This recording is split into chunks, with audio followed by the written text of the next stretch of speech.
Hey guys, Jacob here. This is going to be covering a video on Tidal Update 4. This is the new update that came out today.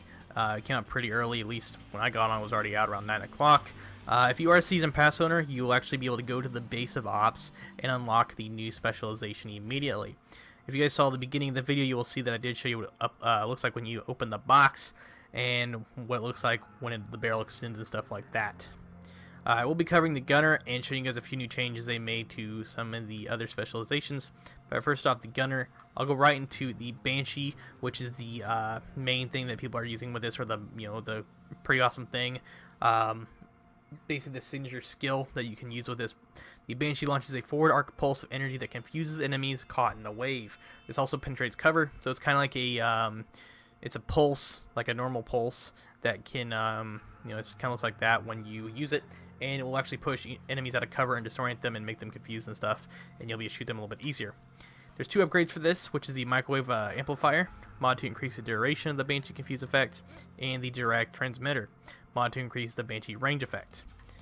A few more things as well on this is the Essence Tier 1 passive talent, kills grant 5% armor on kill, coupler every 5th reload is 50% faster, and the hardened armor kits. Armor kits repair 100% armor and grants 50% bonus armor for 10 seconds. I did fight this earlier today, people using this with Unbreakable. So if you're in combat and you go to heal, you can pretty much repair yourself for 100% armor and 50% bonus armor for 10 seconds, which is insane if you think about it in some situations. So if you're in the middle of combat, you can just use this and get that basically 150% armor for or the 50% bonus armor for 10 seconds, and just face tank people for those few seconds because you get a little bit of bonus armor. Next is going to be the Riot Foam grenade, which is pretty damn cool compared to some other grenades we've seen in the Division. We've seen shock, fire, smoke grenades, tear gas, all that stuff. But Riot Foam is something really cool because you could throw this and this actually keeps players and NPCs in place, and they cannot move for a few seconds until they break out. The signature weapon damage, which is pretty much for all of them, this increases 10% signature weapon damage. Signature weapon scales with tier. This increases in addition to that scaling. Next is the 7.62 minigun ammunition acquisition. Killing multiple enemies without releasing the trigger adds 3 to the ammo bar. The ammo bar is pretty much what your team does, basically to get signature ammo to drop also. The group signature ammo acquisition. Killing multiple enemies without releasing the trigger adds 1 to group members' ammo bar. These are all the guns you could use now in pretty much all these specializations. So if you want to use SMG, shotgun, LMG, you can use whatever you want. Even if you want to use handguns, which is pretty awesome, they let you use whatever you want. The large pouch is going to be probably the main thing a lot of people are using this for. Also the armor kits that I've asked a decent amount of people why are they using this, and this is the main reason. Due to the fact this is the 50 round large pouch for LMGs you'll be able to use. So if you want to spec into LMGs on this and use that, there's nothing stopping you, and you could have the extra 50 rounds for your LMG and just shred through things. And this is probably pretty good on the raid if you're using LMGs, and if you want to use like the minigun, I guess you could too. But that's why I just think people are going to be using it just to get that 50 extra rounds. Now I'm going to cover the sidearms. This is the new P320X Compact. You can see there's a little bar there now. When you upgrade them, they go to the world tier, world tier 1, 2, 3, or 5. So you can pretty much get all these sidearms now and these specializations up to tier 5 and use them. Now this is the supply line. Generate 10% of total ammo capacity every 60 seconds. Party members recover 5%. The barrage rate of fire increases by 5% on kill for 5 seconds. And the emplacement, 20% weapon handling whilst not moving. Need to be motionless for 1 second. And the vital protection. This is chance you are critically hit in conflict by 20%.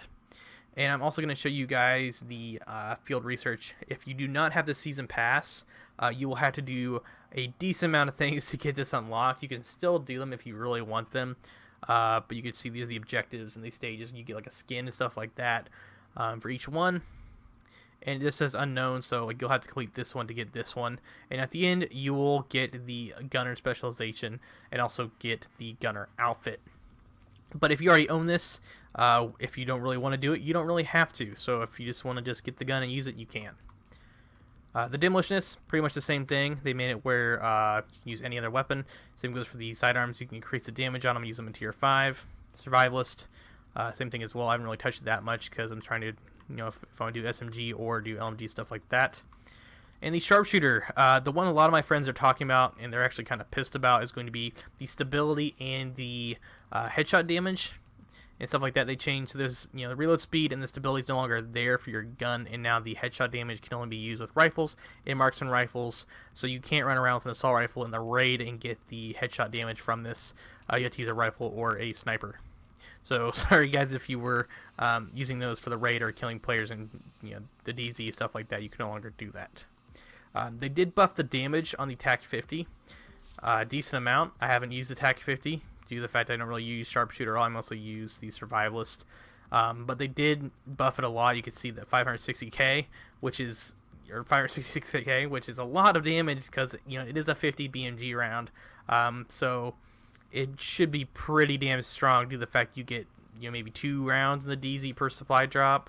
You know, maybe even 1 if you kill a boss and it manages to drop somewhere and actually get it. So I'm really happy they did increase the damage on this. The next thing is going to be the Nemesis. Supposedly they nerfed this weapon. I'm not 100% sure. I was shooting people with it today and didn't really see much of a difference. So if there was a big nerf, I can't really tell. I guess there was, but I could be wrong. But supposedly there was a nerf for this weapon. 2 more guns, well, multiple guns. You can see right off the bat. They did change the named weapons. This is the shield splitter. The missing texture is because the gun won't load there. But they did change the look of the named weapons. You can see this is the one you get from killing all the hunters. They put like an ivory kind of gold and black skin on there, which looks pretty damn cool. If I could put that on some other weapons, I would, especially my AK. They also made the invisible hand AUG. You put some stuff on that as well.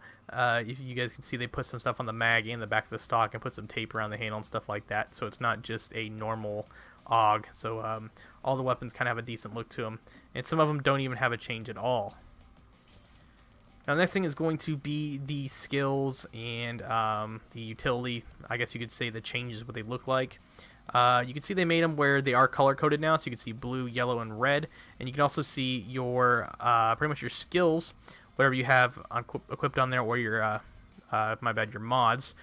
You can see what's on there. Like this one's yellow, yellow, blue, blue. You can pretty much see what's on any of these due to the fact that you pretty much didn't really know what was on them, so they changed it now. These are color coded, and you can actually see a little bit easier what's on theirs.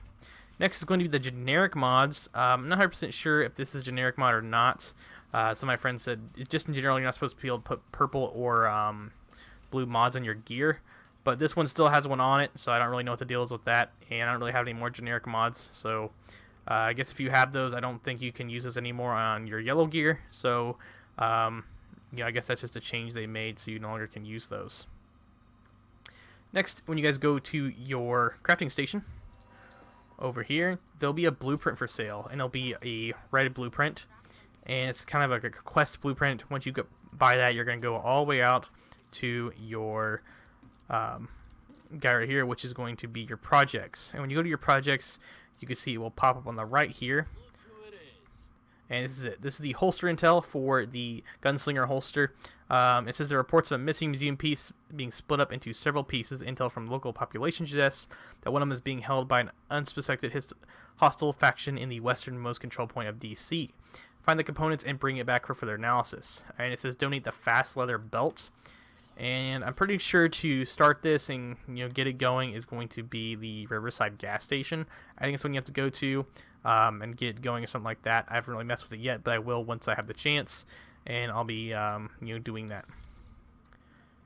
A few other things, they didn't really change much to the crafting and to the vendors in general. All the vendors pretty much sell the same thing.